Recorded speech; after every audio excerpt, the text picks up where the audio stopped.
Welcome to my course Chem 319 Environmental Chemistry, and the lesson we are looking at is concept of elementary cycles. My name is Dr. Ifeok. So this is the outline. We'll be looking at the introduction of elemental biogeochemical cycles. Then we'll look at oxygen cycle, carbon cycle. We have other cycles, nitrogen cycles, and sulfur cycles. The Earth is a closed system for matter except for small amount of cosmic debris. Of course, we know that the Earth contains different forms of matter at different phases, and there are also constant cycling of elements of the Earth.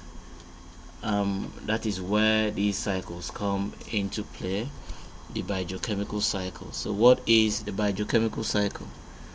We can split it into three subparts: bio, geo, and chemical. Bio talks about biology, life, living things. This tells you that these cycles play a role in the lives of living things. And geo is talking about the earth, rocks, and land. This is a non-living aspect of this process. The non-living aspect, the earth, the rocks, the land, is a geo component of biogeochemical cycle. Then the chemical, we are referring to reactions, molecules, and different pathways, and through the system. We can see that oxygen is mostly sourced in the atmosphere through a process called photosynthesis. That's the main source of oxygen in the atmosphere, and that's where you can see the arrow where oxygen goes into the atmosphere through photosynthesis, but oxygen is taken up through respiration of living things. Living things take up oxygen to give off CO2 and water, and also oxygen is taken out from the atmosphere during decay of organic matter. So that's why the arrow is coming down. And we can see that oxygen can also be transferred from the lithosphere to the biosphere. Lithosphere, that's the innermost part of the earth crust, into the biosphere where you have the plants, through a process called weathering. And it can also be taken into the lithosphere through a process called the burial. Now, carbon cycle.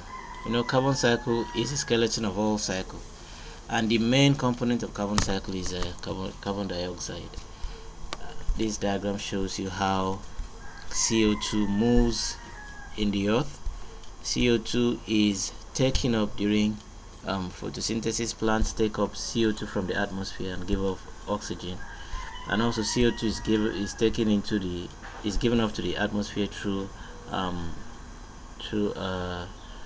decay of organisms. We said they are taken up by plants in photosynthesis, they are released by plants and animals in respiration, and they are released during decomposition and fires. Another important component of CO2 is it's a greenhouse gas. It leads to global warming. So this is a summary of biogeochemical cycle. I hope you enjoyed the class. We'll get to see